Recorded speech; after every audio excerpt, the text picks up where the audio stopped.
ரொம்ப பசிக்குது. எங்க போன அந்த லேப்டாப் சின்னவன பெரியவன சாப்பிடுங்க. என்னடா குழம்பு? கறி குழம்பு. சட்டுன்னு போய் எடுத்து வா. இந்த உடனே எடுத்துட்டு வரேன்.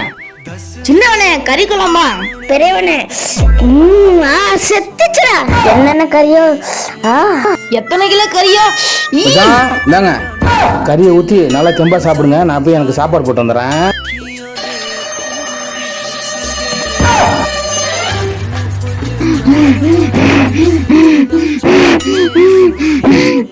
என்ன மச்சான் சாப்பிடலையா?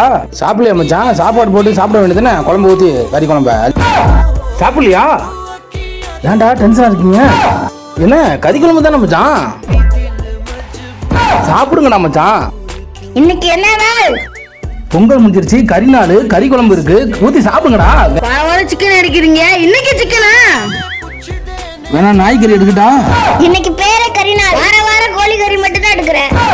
இன்னைக்கு கோழி கறி தான் எடுத்துருக்கேன். காசு இல்லாத நேரத்துல வேற என்னடா கறி எடுக்க சொல்றீங்க? மூக்க பாரு, 4 கிலோ தம்பிள் சுமாரி. வேற என்ன கறி எடுக்கணுமா? ஆட்டு கறி எடுத்து அவிச்சிருக்கணும், குடல் எடுத்து குழம்பு வச்சிருக்கணும், ஆட்டுக்காய் எடுத்து சூப் வச்சிருக்கணும், ஆட்டு தலை எடுத்து தலைவரை செஞ்சிருக்கணும், ஆட்டு மூளை எடுத்து பொரிச்சிருக்கணும், நாட்டு கோழி எடுத்து ரசம் வச்சிருக்கணும், மீன் எடுத்து வறுத்துருக்கணும். இந்த நேரத்தை நடந்து பல்லு உலகமே இல்லையா? நண்டு எடுத்து வறுத்துருக்கணும், இறால் எடுத்து தொக்க வச்சிருக்கணும், காடையை எடுத்து வறுத்துருக்கணும், ஆமையை எடுத்து சரி ஒரு ஆர்வத்துல ஆமகரின்னு சொல்லிட்டேன். சரி ஆமகரியா?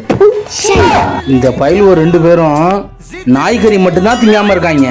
தாய்லாந்துல நாய்கறி அலோவ் பண்ண மாதிரி தமிழ்நாட்டுல அலோவ் பண்ணியிருந்தா நாய்கறிய இந்த தெருவில் இருக்க எல்லா நாயுமே இந்த 2 பேரும் தின்னுருப்பாங்க.